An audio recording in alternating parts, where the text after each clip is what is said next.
And then she said the alcoholic's prayer. Do you know what her alcoholic's prayer was? This prayer, she said, the prayer that was the point from which she never drank, she said, Jesus Christ, what's wrong with me?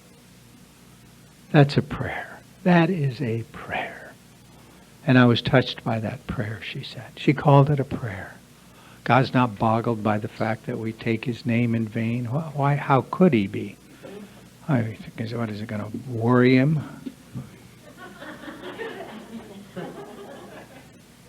We learn to be more respectful of it, but it doesn't matter. When we're really out of juice, we're out of juice. There was a guy, there was an amphibious landing in Italy during the Second World War. And it was a badly arranged Allied force landing. And there wasn't close air support. Nobody had scoped out the beach. The tree line was 300 meters back instead of 120 meters back, so that they had a long way to get to the trees. In the tree line were machine gunners that cut these troops down as they came in. There was bad weather. There was bad light. They had a dawn invasion, and those ships came in, and they would drop that front tank on those LSTs, that front deck, and the troops would come off, and they wouldn't make 10 steps in the surf before they were dead. But wave after wave after wave of troops came in, and they went through one terrible night, all day out there rotting in the sun, and then the night. And some, of course, were alive as they hid behind other bodies or stood on dead bodies in the surf. And they went through another hideous day as more troops came in behind them, and another bad night, and another day and another night. And on the third night, they finally secured the beach, but not before many men had died. And in those 3 days, these guys had, some of them, pulled out a piece of paper and a pencil as they were hunkering down, hearing the bullets thud into bodies that were protecting them on the beach. And they would write a letter to their wife or sweetheart, or they would write a poem, or they would write a prayer. And the graves registration detail took a piece of paper out of a dead hand that day, and it came to light as the Freedom of Information Act made those documents available. And when I saw that prayer, and it was a prayer, I was deeply touched by it, because this guy said, God, come. Come now. Come yourself. Do not send your son. This is no place for children. And I thought, I could not have said that prayer on the 14th of August, but I get that prayer. I get the heartbreaking surrender in it. And so we're at. I have a friend in Chicago with 52 years of sobriety. Saw him the other day. He says this. He says, if I have any message, it's the message of one beggar talking to another beggar about where the bread is. That's the message. And we do beg. Whether we implore in tearful ways or scream and rant and rave, or we just deal with our own broken hearts, we beg. And it isn't that we need to beg. It's simply a surrender is required.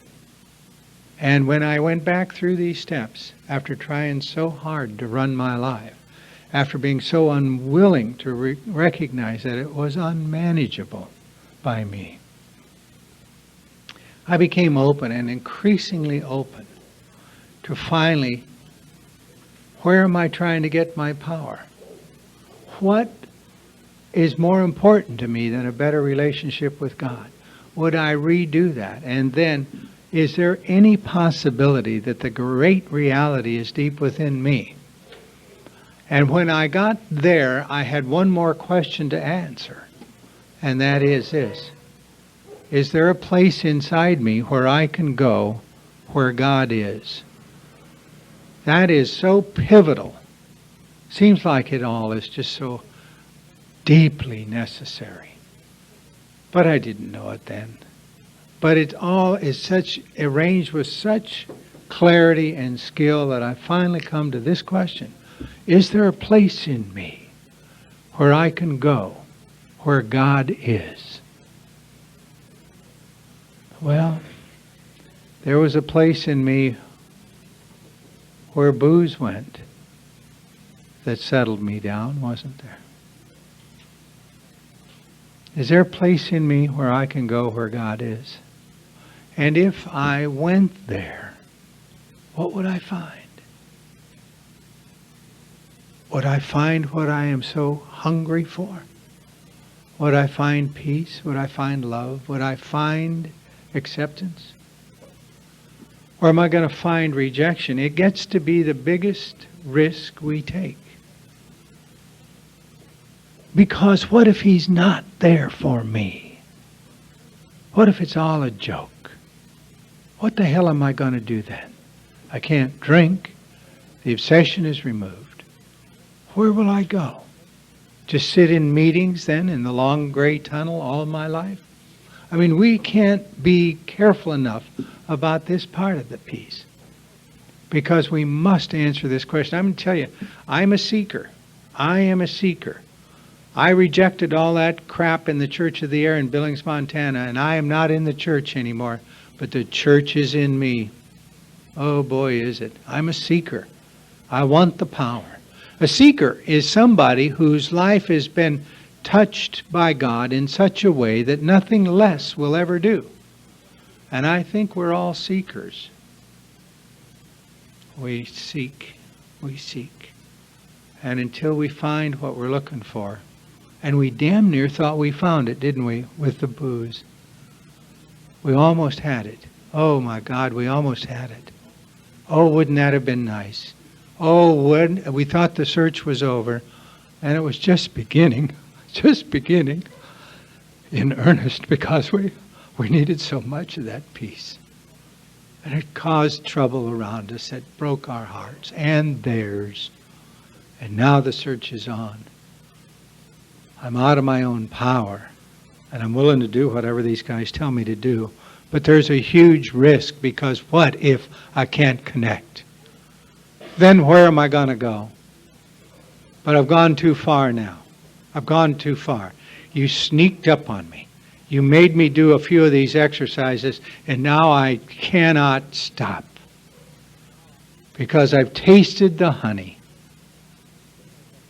I'm a seeker, and I've tasted the honey. I've sat in these meetings with you, and there have been moments when I was at peace. Didn't last long, but they were there. I've sat in these meetings with you and heard you say things that brought tears to my eyes. Didn't last long, but I've been touched by God in such a way that nothing less will ever do. Every seeker needs a master. And you're my masters, because a master is someone whose life bears living witness to the seeker that what the seeker seeks is real. And your existence as sober members of AA, as sober alcoholics, bears living witness to the presence of God here in these rooms and in our lives. And you have to get, once you notice that there is a fundamental change in me, the booze is gone, I don't even want to drink, you have to get a little curious about the power that brought that about. And you do. Who in the hell was that? Who was that? What was that? It couldn't have been the God of my childhood. It wasn't the Church of the Air God in Billings. Oh no. How do I know that? Because my idea of that God is such an angry little guy. He couldn't do anything. He didn't even help me find my damn baseball. How the hell is he going to remove the obsession, you know? And of course it was God, and God is in the Church of the Air in Billings, Montana, but not my idea of that God. I had to get another idea going, and slowly that idea is growing and bigger, and I realized, Jesus, He's brought about a miracle in my life and brought about one in yours.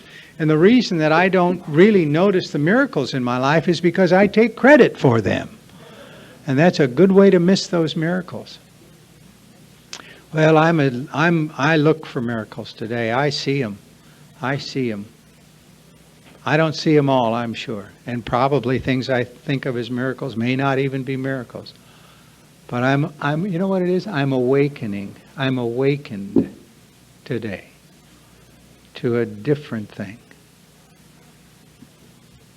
To the fourth dimension. Wilson calls it the fourth dimension of existence. The first dimension is a physical dimension, and the second is an intellectual dimension, and the third is an emotional dimension, and the fourth is a spiritual dimension. That part of my life that's neither intellectual or emotional or physical there's something else. There's something left over after I account for those three areas, and it's about my spirit, and I'm going to call it spiritual, and I have deep needs in that area. And we all do. And the reason I know we all do is because we all had to drink. Because for us, booze was cheap grace. And that booze met the need as long as it met the need. And when it was gone, we had agony and loneliness and despair and terror that few outside of our little leper colony would ever guess.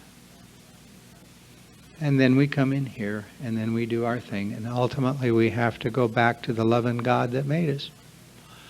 And that's been the search for me. And that's why when they said, you know what, the great reality is deep within, it really means that you have to answer this question. Is there a place inside me where I can go where God is? And the last sentence in that chapter says this. When we drew near to him, he disclosed himself to us. That's on page 57. Well, how am I going to draw near to him? By praying? No. Not if I think he's way out there. There's no point in praying to an absent God. Where is he? How can I draw near to him? Well, he's inside me. The great reality is deep within. Oh, so I would have to go inside. Yeah. How do you do that? Well, some people call that meditation. Some people call that a contemplative moment when I'm inside me. There is a phrase out of the Old Testament that says, be still and know that I am God. And I can't be still if I'm out here in the world. I have to be inside me. I have to. I must do that. I must be willing to do that because I have looked all over the place. I've been all my life like a fish swimming around looking for water. It isn't that God's grace isn't all around me. It's that there is a place in me where I can get in touch with it. Because I need some certainty. I do need certainty. And anything less is unworthy of God. We need certainty, and we can have certainty. We needn't guess, but we do need to look. Is there a place inside me where I can go where God is? Now the search is on, and because look at the way he rearranged what my priorities were. Look at the way he removed the obsession of drink. Look at the way he removed everything that was in the way of my usefulness to him. Look at all of the things that had happened to me in a relatively short period of time, within a year, after years of sobriety. And now I'm finding some peace, and I knew the real search is on, and I'm willing to sit in a chair and get quiet and go inside to see if there isn't a place in me where God is. And I did that. And I think that maybe it was like 2 months later, and I'm down in San Diego. I'm in the middle of a trial down there. And I had taken the business of going inside for 10 minutes, just sitting quietly, getting quiet inside, going inside. I found a garden in there. I just found a garden deep within me. It was sort of an old growth forest setting. And there was a tall tree, and there was a little figure leaning against the tree, just kind of being loved. And I knew that was me. But it didn't have a personal connection to me. But I knew we're making progress. And I'm down in San Diego I was in a trial, and it was the other side's case was all in, and it was now my time to put on my part of the case. And it's the easier part of it, really, because you know what's coming and you got it all worked out. And so, even though I had to work hard during the day, I had the luxury of a few minutes in the morning, and I sat at the edge of that bed in that hotel room in San Diego before walking across the street to the courthouse. And I took one more look. And by now, I'm getting a little bit anxious. I'm saying, damn it, you said if I drew near to you, you would disclose yourself to me. Well, I'm drawn near to you. Where's the disclosure? I want disclosure. And he was not boggled by my impatience. And that morning, before I walked over to the courthouse, I had connected. I connected in a way that was totally clear to me. Your way will be totally clear to you and different from mine. But I knew, beyond any doubt, that morning as I walked over to the courthouse that I was not going alone. And I haven't been alone since that time. But I had to do every piece of every bit of the book up until then, so I could have somebody to whom I could turn my will and my life over in order that I could do steps 4 through 9, because those were the ones that were going to set me free. That was going to set me free. And so, saying that Thursday, and you feel that presence. Somebody says, you willing to turn your will and your life over to the care of that presence? You say, yeah, you bet. In a minute I will do that. And I knew what it was. It was going to be a father-son thing. A father-child. I'm the child, he's the father. My job, a word came into my vocabulary, obedience. Okay. It stopped, that day it stopped being about who I am.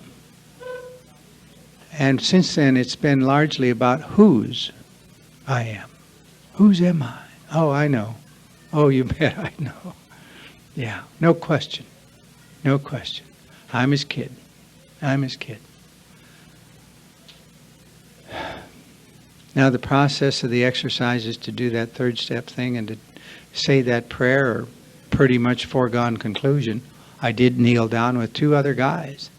And I've knelt with guys many times since then. And each time we have said that simple prayer, we have noted that we must really say, God, I offer myself to thee. And it's just an offer.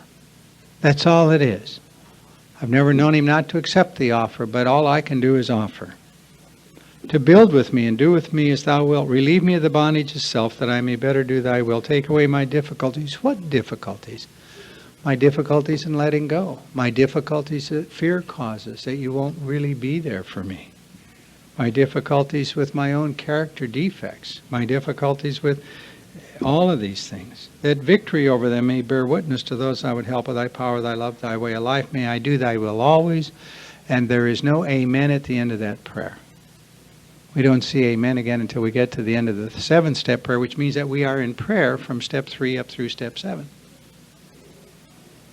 And then we get a different prayer. Up until this time, the prayer has been, let me see the truth.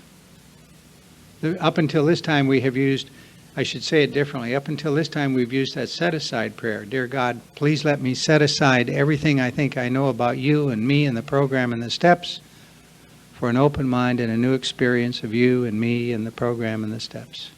What a wonderful prayer that is. Because I need an open mind and I need a new experience. Because I've been doing business on that old experience of the miracle of getting sober. And I've never looked again. And now the prayer shifts. Let me see the truth. Because I got some work to do, and it's called step 4, 5, 6, and 7. And so when we come back from a 10-minute break, we'll launch into the next piece of this thing.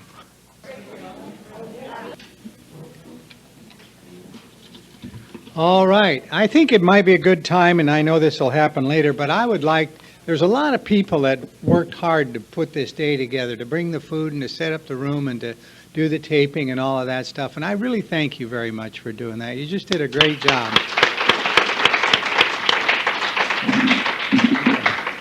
Thank you very much.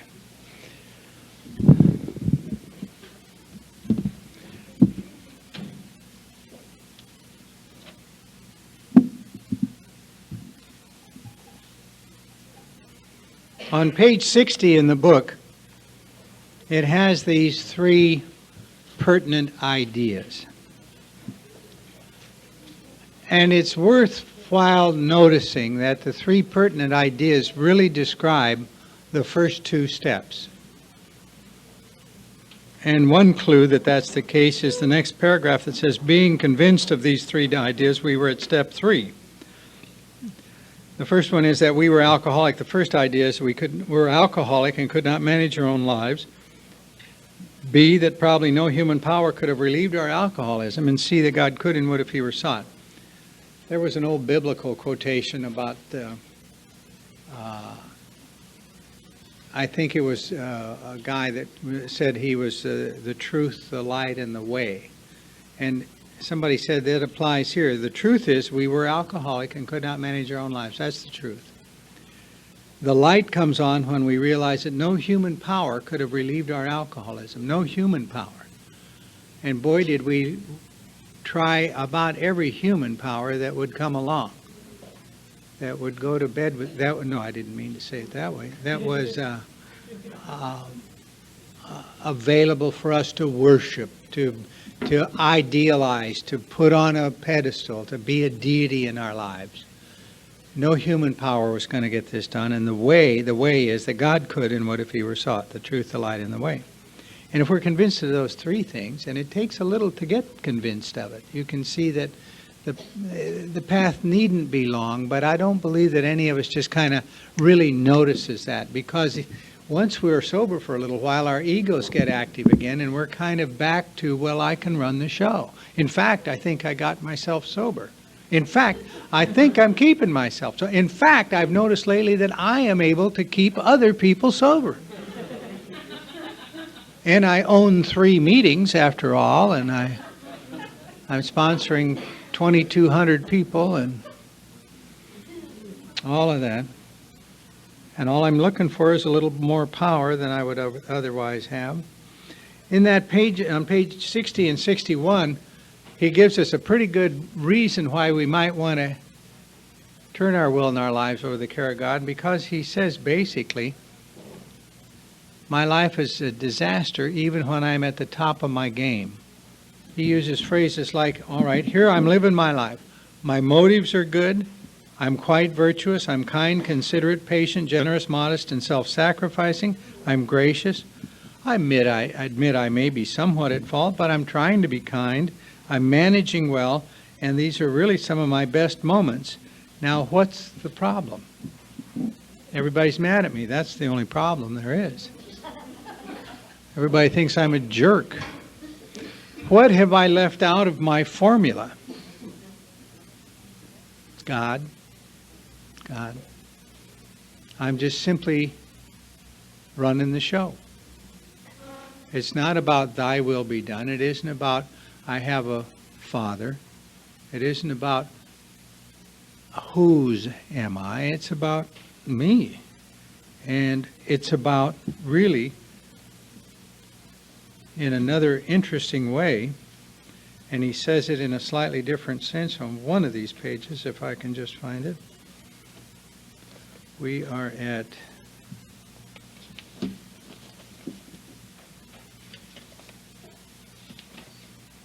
beginning, I guess, of the next chapter. Let me see. All right, another thing I'm going to have to skip.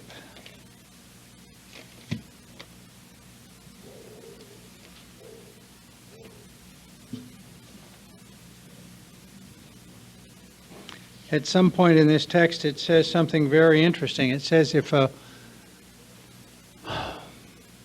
better recovery program or the principles of the program of Alcoholics Anonymous were enough, many of us would have recovered long ago. Now, what a shock when I really read that for what it meant.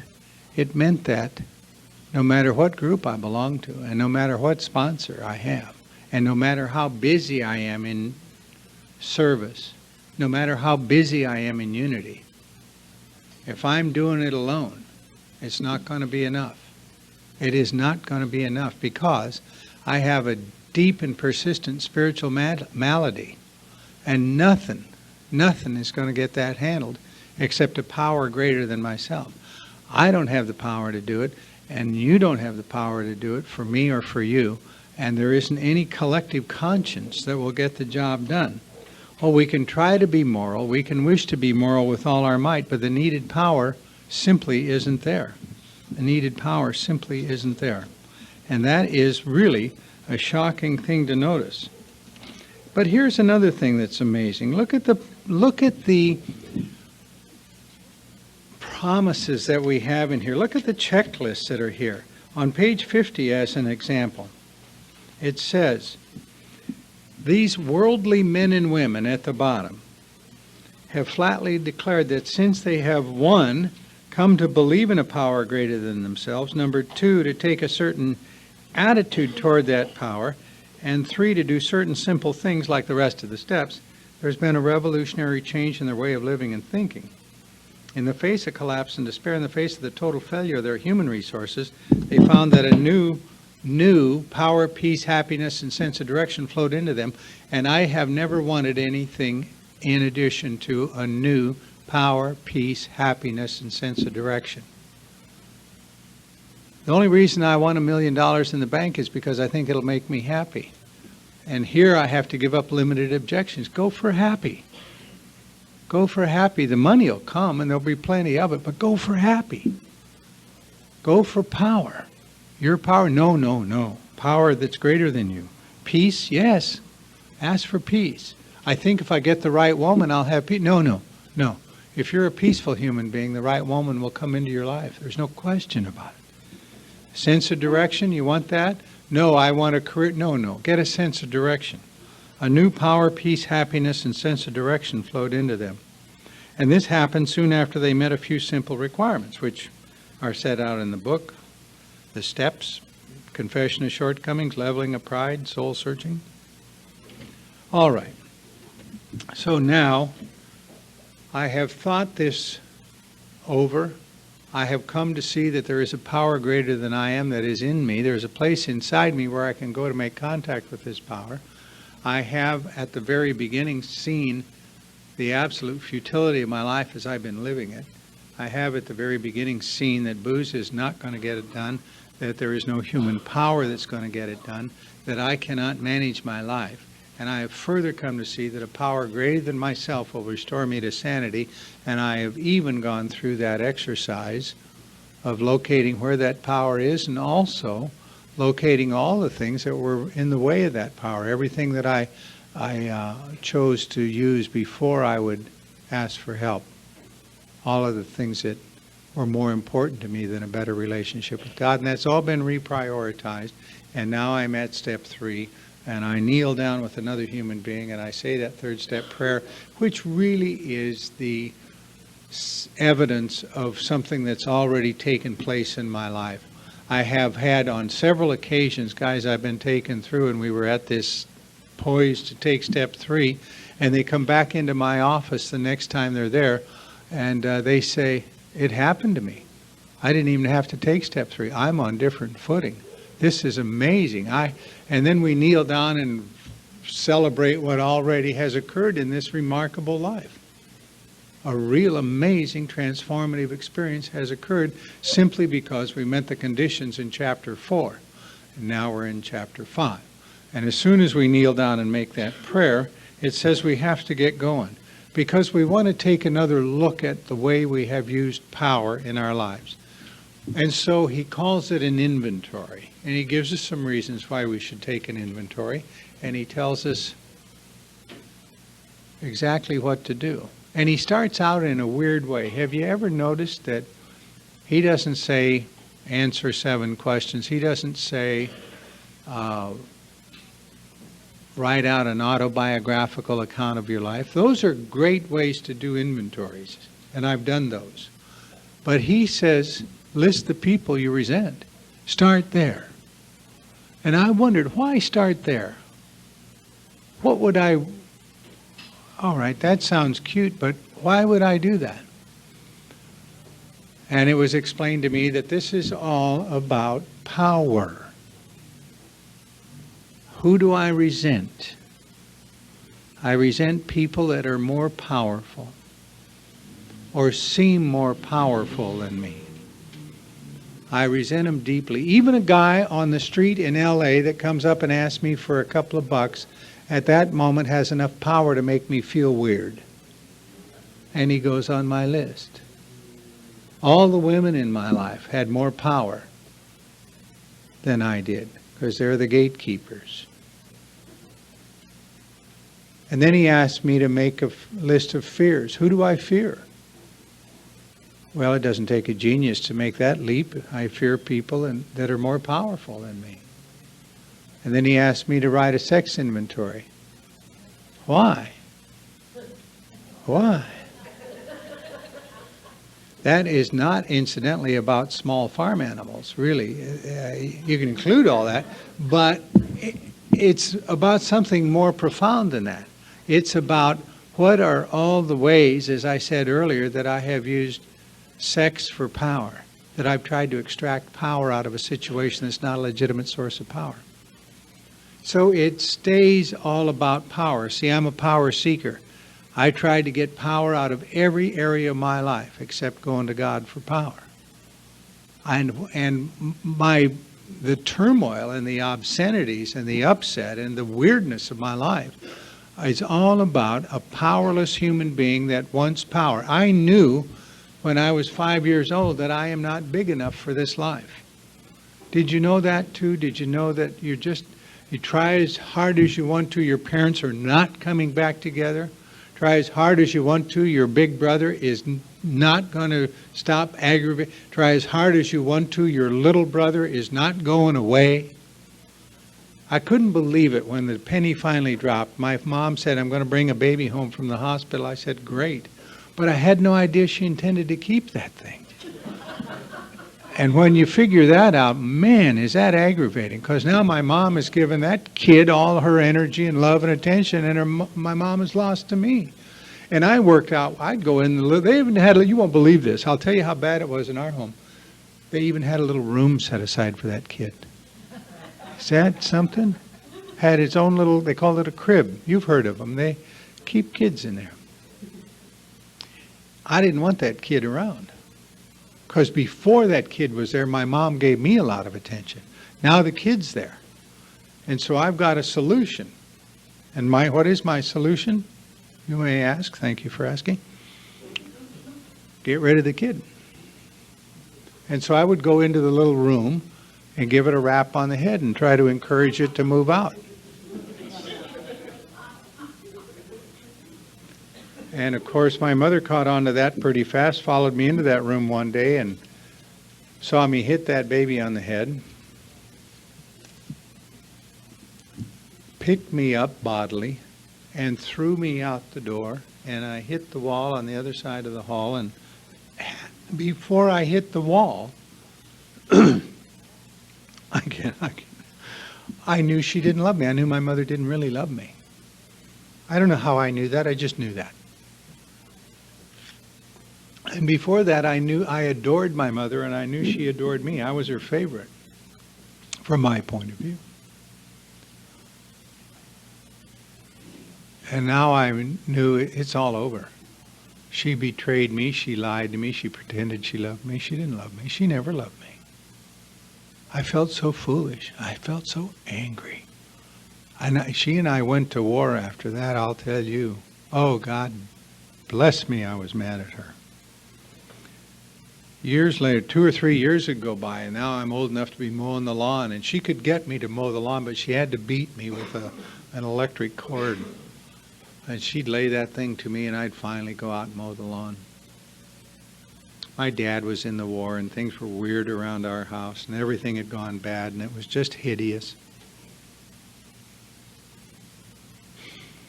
And then she would tell me to cut around the sidewalk, trim around the sidewalk. And for some reason or other, she could not beat me enough to get me to do that. That's my little line in the sand. I'm not going to do that. And she never could make me do it. She would try to cut me to ribbons with that electric cord, but I would not do that thing. And by then she'd be exhausted and on to something else. Oh, I hated I hated so much that she didn't love me. And what a kid will do with that, it goes like this. You don't love me? Great, I don't love you either. I don't love you. And you try to make that true, and it's never true. And you cut a big part of your heart away. And she found a lump when she was 12 and got very sick when I was 12, and she was sick when I was 13, and it took her about a year to die. And we moved back to Billings in that time, and 4 kids now lived in the basement of my grandma's house in a cellar down there. My grandma would not let us come up and see my mom.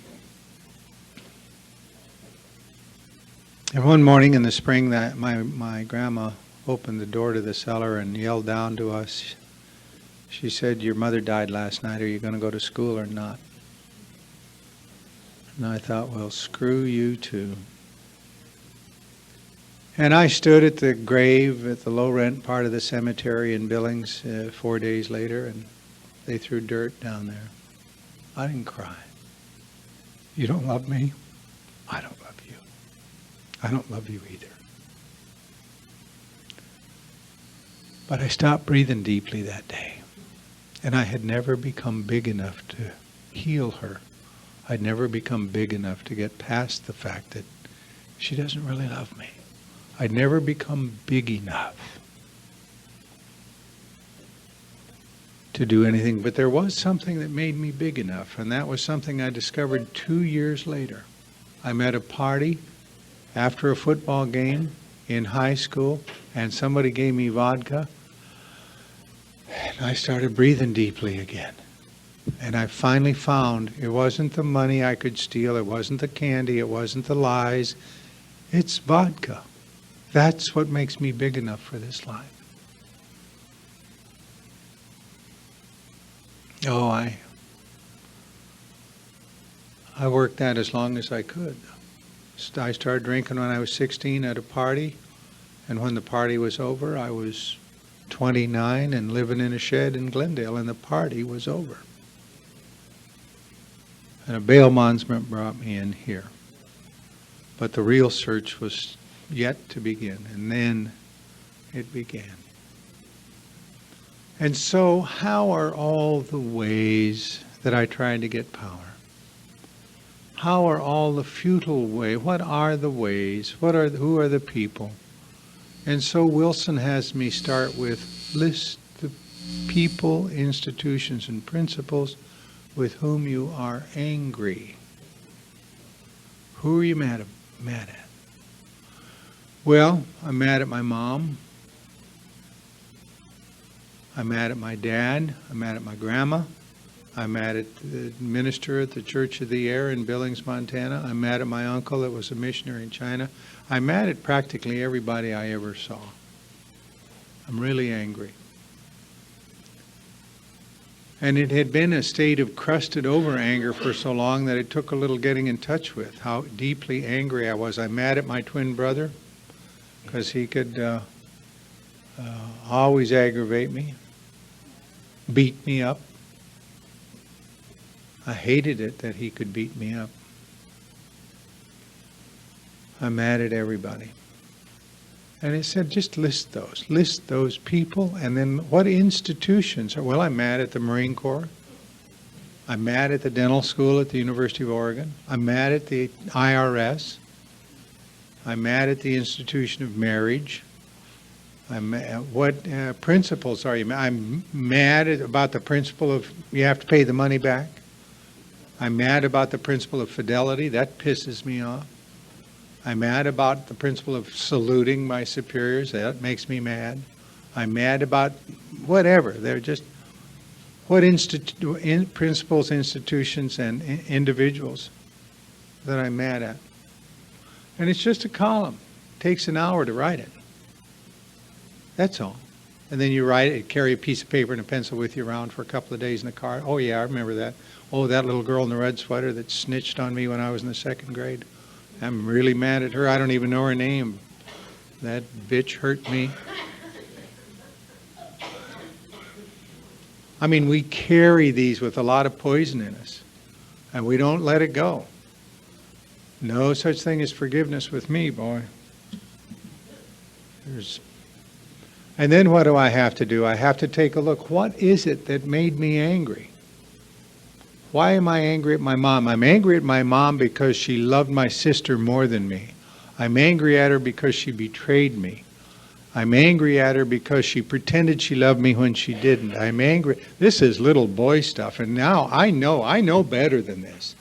They said, don't worry about what you know better than. Just go back and, as a little boy, what really got you angry?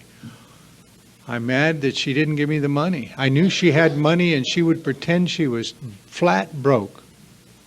She wouldn't give me money to buy a Halloween mask at school. She wanted me to wear a paper sack over my head with holes in it for the eyes.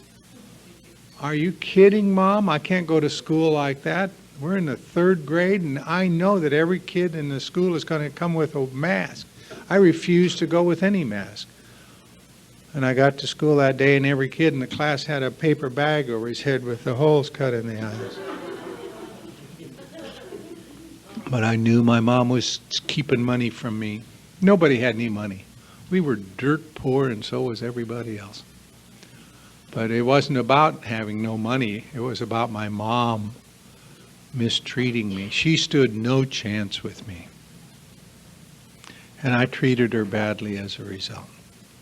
And so if I'm mad at my mom, and then you have the 3rd column, and the 3rd column is to look at each of these things and say, what area of self does this hurt, threaten, or interfered with? And then he gives us 7 areas of self. There's self-esteem, there's pride, there's personal relationships, there's sex relationships, there's ambition, there's security, and there's pocketbook.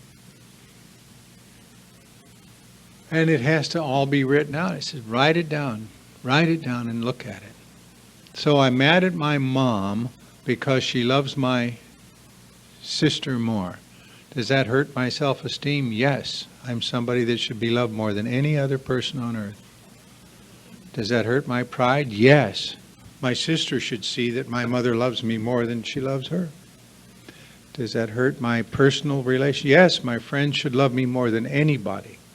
Does it hurt my sex relation? Yes, women should adore me. All I want is constant ecstasy and advanced adoration. Other than that, I'm okay. I don't want anything more than that. How about, does this hurt this area of my ambition? Yes. What do I want? I want my mother to adore me no matter what I do. Does this hurt my area of security? Yes, I need my mother to adore me, to be okay. To be okay. My security is totally wrapped up in this. Does it hurt my pocketbook? Oh, over the years, has it hurt have I ever spent any money to get women to love? Oh, just a dime or two along the way. Yeah. To get the approval of women, new dress, no problem. And of course, that's just the tip of that iceberg. But we have to take it down because that's how I play the power game. My mom had the power. She withdrew the power from me, the power of loving me. And what have I scrambled for all my life? To try to get my own power. And what else have I done with this? It's so interesting. You know, and it goes, here's a life, I go through this life. I know you love me. And I'm okay with the fact that we're going together, that we're married, that we're engaged, whatever it is. And I would like to love you back because you seem like a nice person to me. But you see, I didn't get the love I need. My mother withheld it from me, from my point of view. And when I get the love I should have gotten, maybe I will love you too. But right now, there's not enough to go around. I don't have any to give you. Do I ever say any of that crap out loud? Oh, no. But is it in there the way I live my life? Oh, yes. Yeah. And so I'm coming from scarcity. There's not enough money to go around. There's not enough love to go around. There's not enough anything to go around. There's not enough time. And my whole life becomes a life of great scarcity. because I never got mine, I can't love you. And by the time you get to step 4 and you can look at this, you're a little removed from it, and it's almost a history of who I am not, in the sense that I'm not really living that way anymore, but I must look at it because I have to read that to another human being so I'm fully clear on it. I have to list the character defects that were at play and ask God to remove them. And I have to get on the road at step 8 and make a list of people I'd harmed, and I have to go out there and sit with them directly. And that's what we're going to be talking about. Because once we have collected all this information of an inventory, there are some things to be done with it. Why? So I can be free and useful. And so I had to do that with my dad, with my sister, with my brother, my little brother. I'm mad at my sister. Why? Well, of course, she knocked me out of first place with my mom. I'm mad at my sister. Funny thing, she finally married after having 2 children. She married a black guy in Denver many years ago. And for some reason or other, I got the notion that my sister married that black guy in Denver to get even with my dad, who was very abusive of her. My dad, who comes from Dothan, Alabama.